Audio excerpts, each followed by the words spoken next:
Alberta. My name is Janet Fletcher, and most of you know me from the dining car. I am your dining car steward, and I've worked on Via Rail for almost 30 years now, and I've worked in all the positions and all the cars except for as a chef. And so I thought I'd give you a little bit of an overview here of the area that we're traveling in.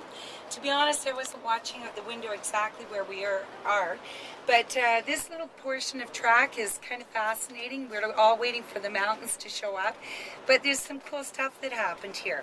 And this is a bit of an international story. We're going to start way back when they built the first railroad in Canada, and that was the Canadian Pacific Railroad, which most of you are familiar with, and that was strategically built down by the North American border. It was not the easiest railroad to build because they went through some very tough terrain, and they've got the world famous spiral tunnels where you go in the bottom of the mountain, and come out the top. They're absolutely phenomenal. And I think it's the longest tunnel in the world, which is over 5 miles. And imagine the 1800s, blasting through a mountain like that was very difficult. So flash ahead a bit in around the turn of the century, the other railroads were coming through Canada, and they were coming up. We had the Great Northern Railroad coming through across Canada, and we had the Grand Trunk Pacific. Great Northern Railroad was building up through here, and there's a group of people, and they had a dream. They wanted to go right across through Canada and to the port of Vancouver. And there's another group of people, the Grand Trunk Pacific, the GTP, also known as the Get There Perhaps Railroad, and they were building across the prairies at that time. And an American came up. His name was Charles Melville Hayes. We went through Melville yesterday, you'll remember. It was named after him.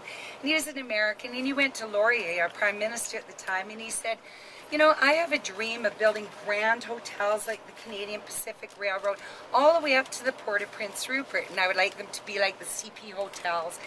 And the government said, sure, lots of room, go ahead. So through this territory, I'd be lying if I said I knew exactly which railroad we're on. We'll say it's the Grand Trunk Pacific. They built along here.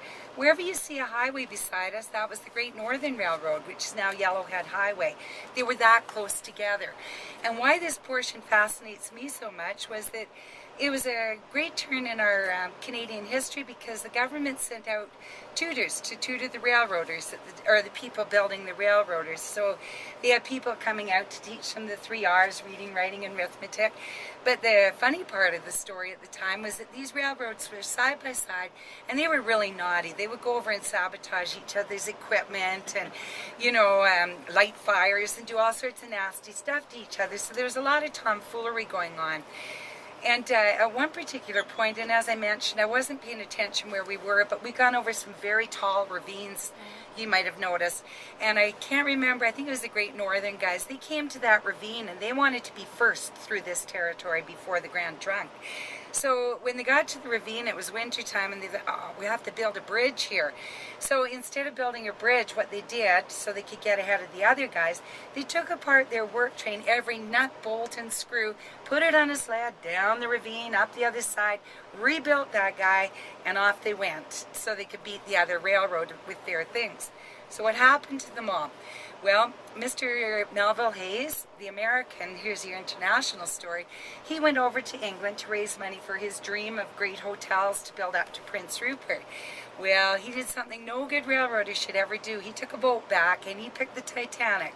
So Mr. Hayes went down with his dream in the Titanic. Eventually they did finish the Grand Trunk Pacific all the way to Prince Rupert.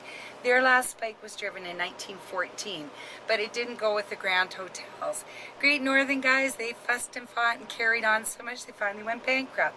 So the government stepped in at that time and they amalgamated the two railroads, the Grand Trunk Pacific and Great Northern Railroad, and it became one, and that was Canadian National Railroad, the CNR, also known as Certainly No Rush Railroad.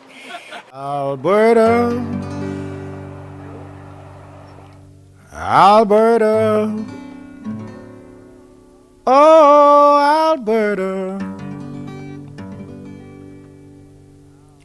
Alberta.